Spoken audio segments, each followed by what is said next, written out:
ওইখানে মুক্তিযোদ্ধা পাকিস্তানি হানাদারকে যখন আমরা অ্যারেস্ট করি, বন্দি করি, তাদের ধরে আনি, তখনই আমার আনন্দ লাগে যে তোরা আমাদের দেশের ক্ষতি করছিস কেন, এইভাবে অপরাধ করছিস কেন, নারী দর্শন, ওই দর্শন, এই দর্শন করছ বা আমরা তো আর করবো না, আমাদেরকে চোর দাও। আমি বলছি না, চোর দেওয়া হবে না, তোমরা অন্যায় করছো, তোমাদের বিচার যা হয়। তখন তো আমরা ৯৬,০০০ সেনাবাহিনী পাখানাদার থাকতে তোমরা আত্মসমর্পণ করছো, এমনি কি সহজে আত্মসমর্পণ করছো?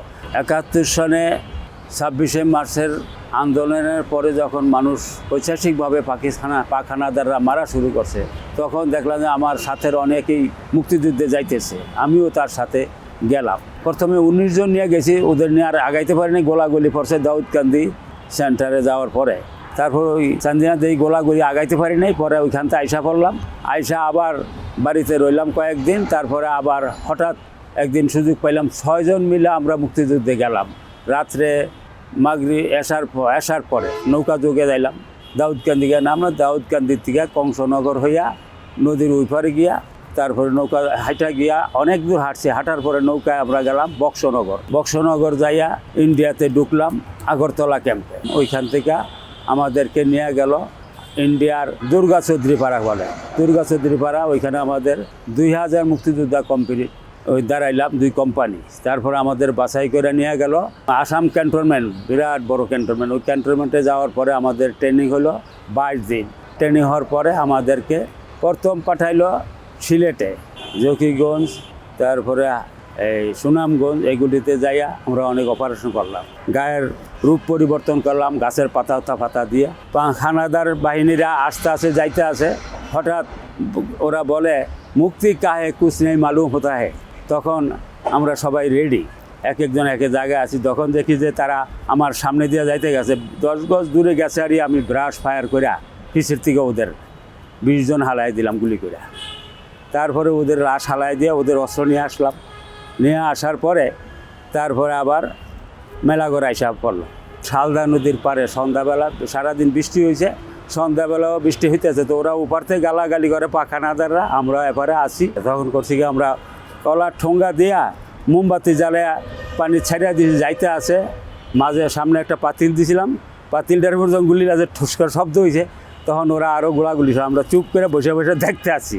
যখন দেখি যে ওদের গুলি শেষ হয়ে গেছে, তারপরে আবার যায় ওদের ঘেরাও করে, সালা পাখানাদার বাহিনী তোম আত্মসমর্পণ করে গা, হ্যান্ডসাপ হো গিয়া। তখন ওরা হ্যান্ডসাপই করছে, ওদের ওইখানে মারা হয় না বেশি, তো ওদের ধরলাম। তো ওইখানে 8 জনের মতো মারছি গুলি করে, আর বাকি দইটা নিয়ে আসছি।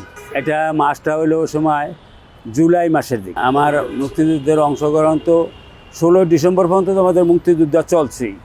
তো ওইখানে আমরা জুলাই শেষ করলাম, আগস্টে আমাদের নিলগা ফেনী তো আমাদের এইভাবে অতর্কিত হামলা চলছে, ওই ফেনী খালাস, ফেনী মুক্ত করে দিলাম। তারপরে আবারও মেলা ঘরে এসে আমরা নিলাম, বিশ্রাম নিলাম। নেওয়ার পরের থেকে আমরা এই অক্টোবরের দিকে আমাদের থানায় ঢুকলাম।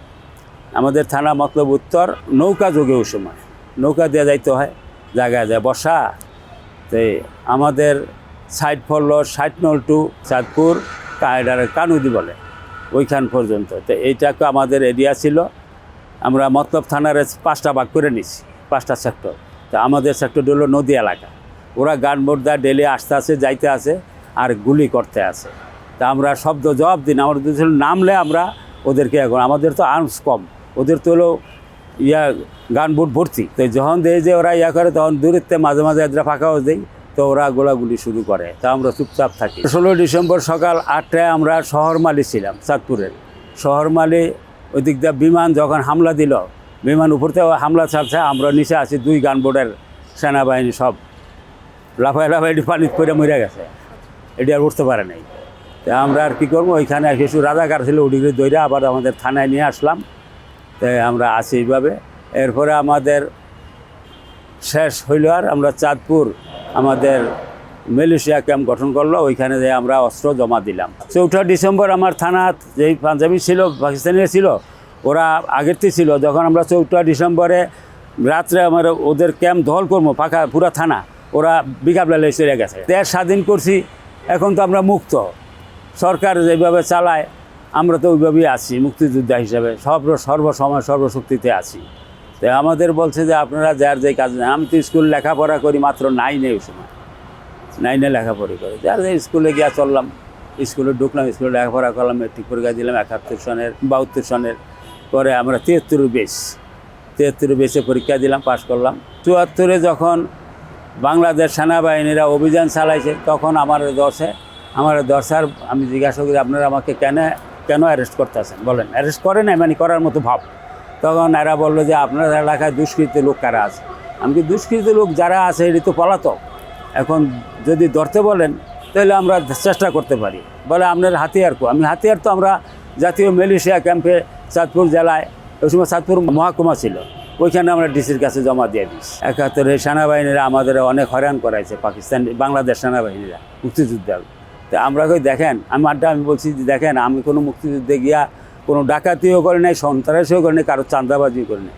এখন যদি কারো কোনো কমপ্লেন থাকে আমার সামনে বলতে বলেন, আমি রাজি আছি। তো বলবো কই থেকে, আমি তো দুর্নীতিতে নাই, আমি স্কুলে লেখাপড়া করি, কোনো ইয়াতে দলে নাই ফলেন নাই। তারপরে গিয়া আমরা ওই আমাদের রারিকান্দি একটা স্কুল আছে, ওইখানে সব মুক্তিযুদ্ধ ধরা আনতে আছে, বেশিরভাগ মুক্তিযুদ্ধে।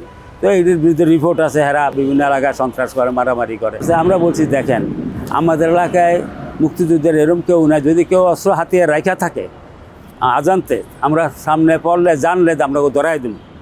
তারপরে ওরা আমাদেরকে ছেড়ে দিল ওইখান থেকে।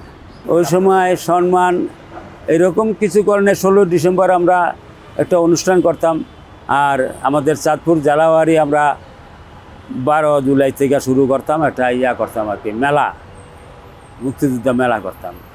তো ওই মেলাতে অংশগ্রহণ করতাম। 26শে মার্চ 16 ডিসেম্বর আমাদের নিয়ে অনুষ্ঠান করতো। এই তো আমরা হলো মুক্তিযুদ্ধ নিরপেক্ষ, সরকার যে আইব হ্যাঁ আমরা চালাইবো, আমরা চলবো। এখন বাতা পাইতে আছি আমরা সরকারের গান গাই, যেই সরকার দেশ চালায় তাদের সাথেই আমরা আছি, তবে অন্যায়ের বিরুদ্ধে আছি।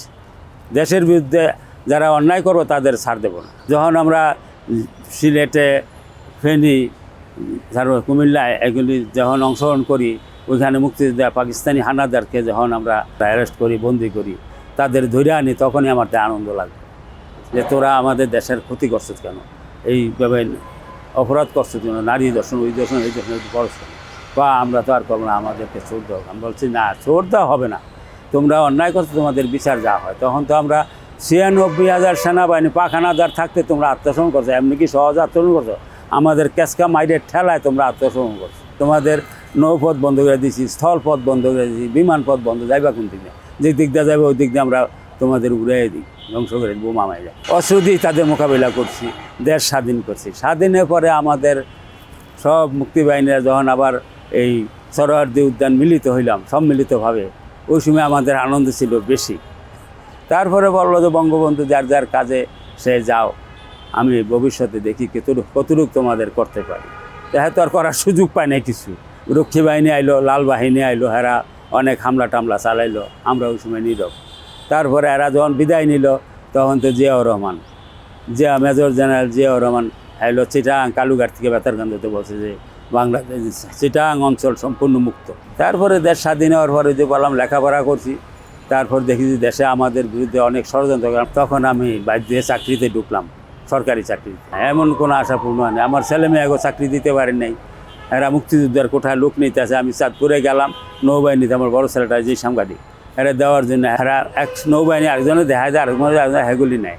তেমন আমি প্রতিবাদ করলাম যে আমরা মুক্তিযোদ্ধার সন্তানদের যদি চাকরি দেওয়ার কথা ছিল, চাকরি দেন না আপনারা মুক্তিবাহিনীর সন্তান কি পছন্দ মাফি হয় নাকি কোনো দিক দিয়ে কম আছে, লেখাপড়া জানে লম্বা উচ্চায় ঠিকই আছে, নেন না কেন? আমরা হয়নি, আমাকে যেদিন নেওয়ার নিচ্ছে।